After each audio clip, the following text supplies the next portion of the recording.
So hey hi everyone, welcome back to our channel. आज ना कुछ चीज़ें ऐसी बात करने का विचार आया मन में कि कुछ रैंडम थॉट्स एक दूसरे के साथ में शेयर किया जाए। एक दूसरे के साथ में तो नहीं, एक तरफ से मैं बोल रही हूँ तो इंटरेक्शन तो नहीं है, बट यस आप कमेंट में ज़रूर बताइएगा जो भी आपके थॉट्स हैं इसके रिगार्डिंग। एक्चुअली अभी ना कुछ ऐसा फेज चल रहा है जिसमें ऐसा लगता है कि स्टक है हम कहीं। आई थिंक 2025 सभी के लिए कुछ ना कुछ ऐसा ही रहा है एंड मेरे लिए तो काफ़ी ज़्यादा रहा है फ्रॉम द स्टार्टिंग टू अभी तक। एंड द थिंग इज कि कभी कभी लाइफ में ऐसे फेजेस आते हैं जहाँ पे हम ना बहुत ज़्यादा स्टक फील करते हैं। लाइक रास्ता नहीं समझ में आता आगे कहाँ जाना है, क्या होना है।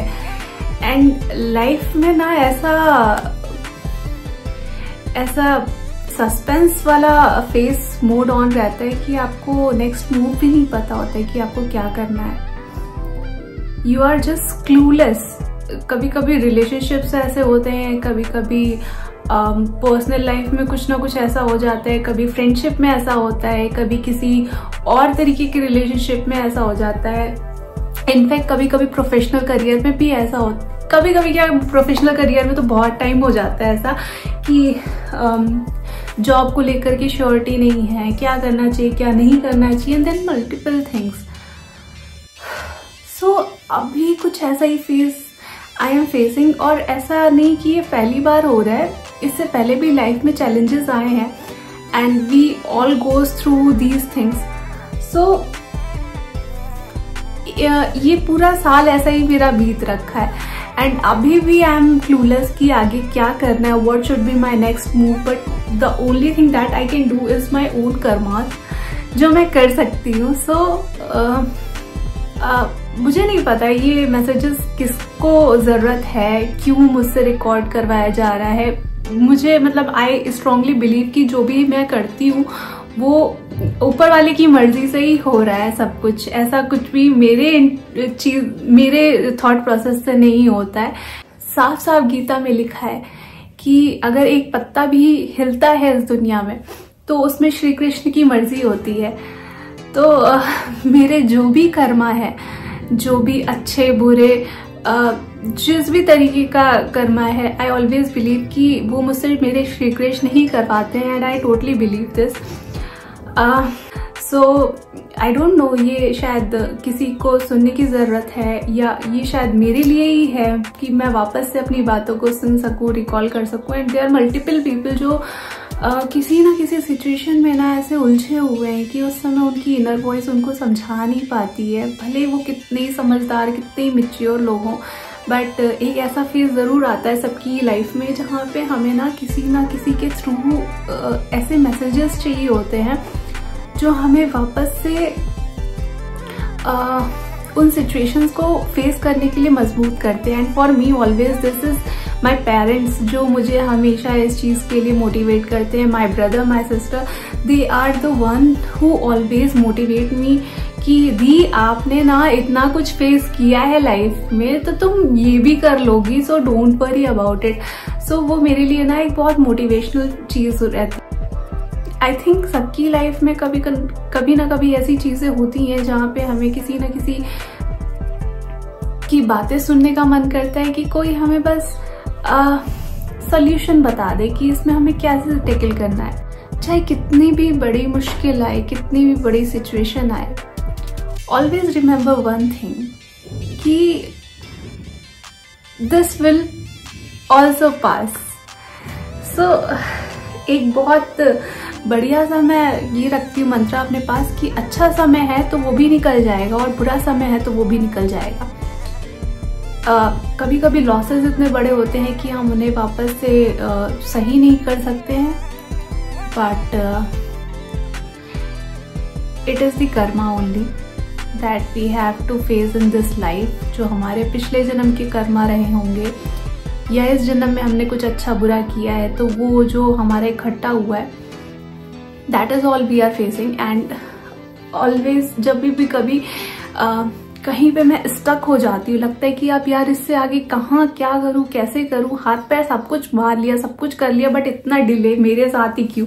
लोग तो ऐसे करते हैं और उनको रिजल्ट मिल जाता है, सब कुछ अच्छा हो जाता है लोगों के साथ में, बट मेरी लाइफ में इतना स्ट्रगल क्यों है। मुझे हर चीज, छोटी छोटी चीजों के लिए भी इतना ज्यादा स्ट्रगल करना पड़ता है। I was doing UPSC preparation for around 4 to 5 years। वहाँ पे इन्वेस्टमेंट दिया, उसके साथ में कुछ और एग्जाम्स भी दिए, फिर एक साथ में कुछ ना कुछ निकलता था और बट फाइनल सिलेक्शन नहीं होता था। तो जब नहीं होता था तो और भी दुख होता था। एक बार हो गया, 2 बार हो गया, 3 बार हो गया, मतलब कॉन्टिन्यूअस 5 साल आप किसी चीज में फेलियर फेस करो। At the final stage, starting वाली स्टेज में निकलता है, प्रीलिम्स निकल जा रहा है, मेंस निकल जा रहा है, इंटरव्यू रह रहा है, एंड मतलब जब एकदम आपका होने वाला होता है और सारी उम्मीदें बंध चुकी होती है कि भाई अब तो पक्का है, अब तो हो जाएगा, अब तो मुझे मेरी मेहनत का फल मिल जाएगा, बट स्टिल उस टाइम पे भी आपको ऐसा डिसअपॉइंटमेंट मिलता है। तो लाइफ इट बिकम्स लाइक कि होगा या नहीं होगा, मतलब करना ही है, एक सही चीज हमें पता लग जाए तो। और ये फेज इतना लंबा अगर चल जाता है 5 साल 1-2 साल तो चलो इंसान किसी तरह लड़ झगड़ के सब कुछ कर आके आगे निकल जाता है, बट वो 5 साल और उसके बाद भी प्रिपरेशन के बाद जॉब में आए, एंड देन फिर उसके बाद भी सोचा कि एक अटेम्प्ट दे देंगे, ये कर लेंगे, वो कर लेंगे, बट जब चीज़ें नहीं होती हैं तो दुख बहुत होता है। And there was no backup plan for me. मेरे दिमाग में कोई ऐसा बैकअप प्लान नहीं था। मैं पोस्ट ग्रेजुएटेड हूँ, ये था कि हाँ कहीं ना कहीं प्राइवेट जॉब कर लेंगे, अगर गवर्नमेंट नहीं मिली तो कुछ ना कुछ तो मिल ही जाएगा बैकएंड पे। साथ में प्राइवेट बैंक्स भी निकल गए थे कई सारे, बट उसको भी नहीं ज्वाइन किया, यही सोच करके कि गवर्नमेंट में जितनी मेहनत कर सकते let's do and will go through it. But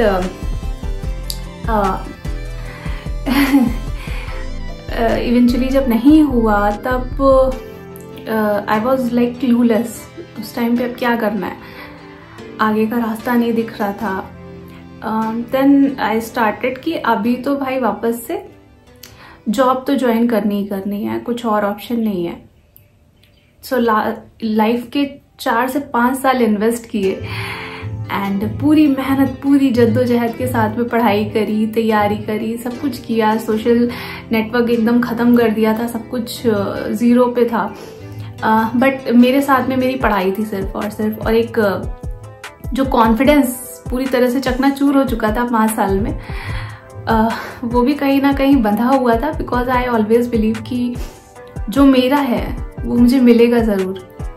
और उसके साथ में एक चीज़ मैं और भी बहुत ज़्यादा बिलीव करती हूँ, मतलब आँख मूंद करके भरोसा करती हूँ कि जिसने भेजा है हमें यहाँ पे, उसने हमारे लिए कुछ ना कुछ तो लिखा होगा, कुछ ना कुछ तो सोचा होगा, ऐसे ही तो नहीं भेज दिया होगा। जो जब हम ह्यूमन बीइंग, हम बर्ड्स हैं या कोई भी स्पेसीज है, कोई भी पेरेंट्स है, अगर वो अपने बच्चे के लिए उनके खाने पीने के लिए, उनकी परवरिश के लिए हर चीज़ अवेलेबल करा देते हैं, तो जो वो पेरेंट है जो ऊपर बैठा है, जो पूरी दुनिया को चला रहा है, एक नहीं उसके पता नहीं कितने बच्चे हैं और सबके लिए वो सब कुछ कर रहा है। आप अगर एक दिन भी भूखे हो गए ना, वो कुछ ना कुछ इंतजाम करके आपके पास रोटी जरूर भेज दे। सो आई ऑलवेज बिलीव कि जिन्होंने मुझे यहाँ भेजा है, जिन पे मैं इतना भरोसा करती हूँ, उन्होंने मेरे लिए कुछ ना कुछ तो सोचा होगा।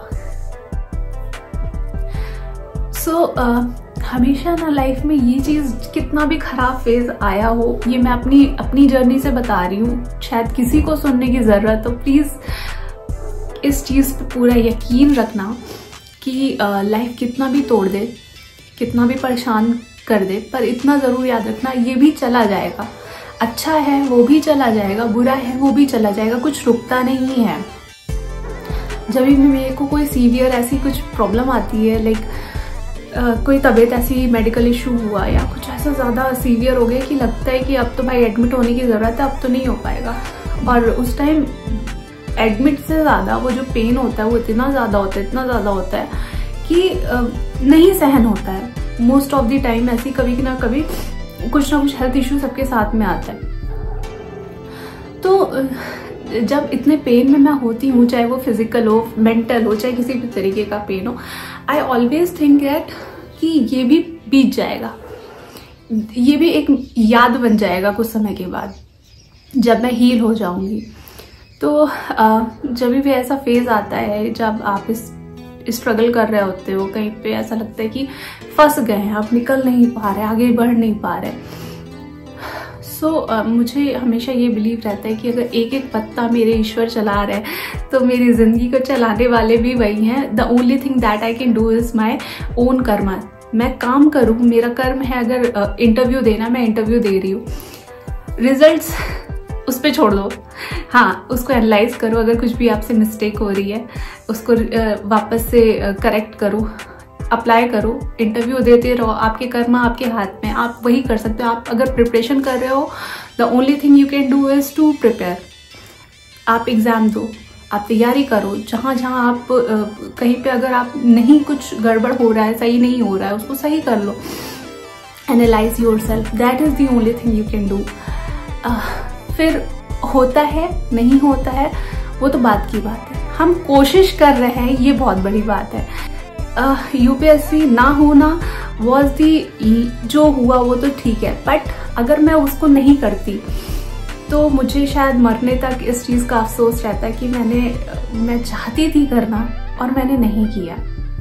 मैं शायद शांति से मर भी ना पाती। सो अब जब दुनिया से जाऊंगी तो मुझे ये चीज़ रहेगा कि हाँ, जो मैं चाहती थी, जिस चीज़ के लिए मेरे को करना था मेहनत, मैंने वो किया, मैंने अपना 100% 200% दिया। हुआ नहीं हुआ वो बात की बात है। कोशिश करना हमारे हाथ में है, कर्मास हमारे हाथ में।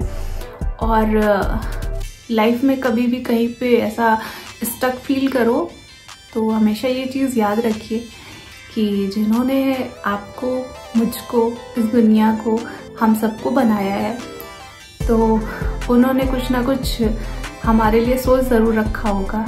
एक दरवाज़ा अगर बंद होता है तो दूसरा खुलता ज़रूर है, पर जब तक वो दरवाज़ा आपको मिलता है तब तक उम्मीदें मत छोड़िए, अपना भरोसा मत छोड़िए।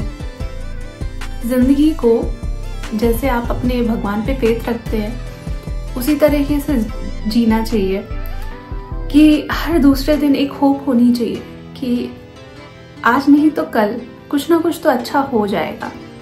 मेरे लिए भी उन्होंने कुछ ना कुछ सोच के रखा होगा।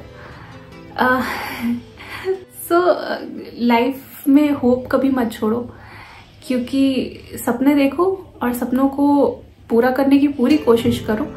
बाकी जीवन में आपके जो लिखा है, जिस तरह से लिखा है, वो आपको मिलेगा ज़रूर। सर पटक के, रो करके, परेशान हो करके, खुशी खुशी कुछ भी कर लो, पर जो आपके पास आना है वो आपके पास आएगा ज़रूर। पर कभी कभी बस वो जो इंतज़ार वाला फेज होता है वो इतना लंबा कभी कभी हो जाता है कि हम अपना पेशेंस एकदम ही लूज़ कर देते हैं। उस टाइम बस राम राम राम राम नाम जप जो कहते हैं वो करते रहिए, बिकॉज उसमें ना सच में बहुत ताकत होती है। आपका पेशेंस, आपका टाइम जो भी है वो हमेशा आपके साथ में बना रहेगा। पता नहीं मुझे क्यों ये आया, I wanted to share these thoughts with you. शायद किसी तक पहुंचना होगा तो पहुंच जाएगा। एंड जीवन में हार मत मानिएगा कभी भी, क्योंकि जीवन इतनी आसानी से मिलता नहीं है। They are multiple forms of soul जो इस दुनिया के परे होती हैं, और वहाँ पे they can not even do नाम जप, they can not even do anything else जो हमें हमारे ईश्वर से जोड़ता है। But these are the thing that I know very well. तो जब आप सही रास्ते पे चल रहे होते हो, प्रॉब्लम्स आएंगी, डेफिनेटली आएंगी, एक नहीं दो नहीं बहुत सारी आएंगी। आपको आपके इंटेंशंस पता होने चाहिए, आप क्यों कर रहे हो, किस लिए कर रहे हो, what are the reasons, and उन रीजंस के साथ में एकदम अडिग रहो। कोई कुछ भी कह ले आप करो, क्योंकि एट द एंड आपकी सोल आपके साथ में होगी। अगर आपकी सोल खुश नहीं है तो दुनिया को खुश करने का कोई मतलब नहीं रह जाता है। अगर आपकी आत्मा आपके साथ में खुश है, आप उसको सेटिस्फाई कर पा रहे हो, तो दुनिया भी अपने आप खुश हो जाएगी। अगर आप खुश हैं तो दुनिया खुश है। सो इसी के साथ में नेवर गिव अप, इतना ही कहूँगी। खुश रहिए और भरोसा रखिए हर चीज़ पे। समय है, अच्छा भी चला जाता है, बुरा भी चला जाता है।